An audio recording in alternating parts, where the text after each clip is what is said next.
Weight loss కోసం చాలా మంది వాకింగ్ చేస్తుంటారు. దానివల్ల బరువు తగ్గడంతో పాటు physical health, mental health improve అవుతుంది. కానీ కొంతమంది వాకింగ్ చేసినా ఆశించిన విధంగా బరువు తగ్గరు. దాంతో నిరుత్సాహపడుతుంటారు. అయితే ఎంత నడిచినా బరువు తగ్గకపోవడానికి కొన్ని కారణాలు ఉన్నాయి. దాంట్లో మొదటిది స్పీడ్. నెమ్మదిగా నడిచే వారికి మానసిక ప్రశాంతత దొరుకుతుంది.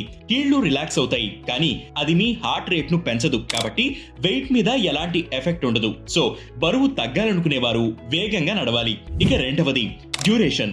ఎంత స్పీడ్ గా నడుస్తున్నాం అనే దానితో పాటు ఎంతసేపు నడుస్తున్నాం అనేది కూడా చూసుకోవాలి. ఒకసారి ఎక్కువ సమయం నడిచే వీలు లేకపోతే టైం ఉన్నప్పుడు రోజు 3 సార్లు కనీసం 15 నిమిషాల పాటు నడవడం మంచిది. ఇక మూడవది హెల్త్ కండిషన్. మీరు క్రమం తప్పకుండా నడుస్తూ, వ్యాయామం చేస్తూ, ఆరోగ్యకరమైన ఆహారాన్ని తింటున్నా బరువు తగ్గకపోతే డాక్టర్ ని సంప్రదించాలి. Thyroid, hormone imbalance, insulin resistance వంటి సమస్యలు ఉన్నాయా అనేది తెలుసుకోవాలి.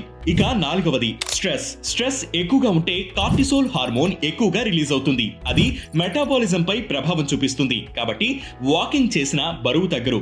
సో మెడిటేషన్, యోగా వంటివి చేసి ముందు స్ట్రెస్ తగ్గించుకోవాలి. ఇక ఐదవది స్లీప్.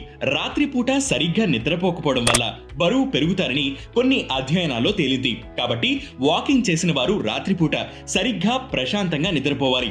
ఇక ఆరవది medicines. Anti depressants, steroids, beta blockers వంటివి ఉపయోగించేవారు వాకింగ్ చేసిన బరువు తగ్గడం కష్టం. ఇక ఏడవది ఫుడ్. హై క్యాలరీస్ ఉండే ఫుడ్ తింటే వాటిని బర్న్ చేసేంత నడవాలి. అప్పుడే బరువు తగ్గుతారు. సో ఎంత బర్న్ చేయగలుగుతారో అంతే తినడం చాలా బెటర్.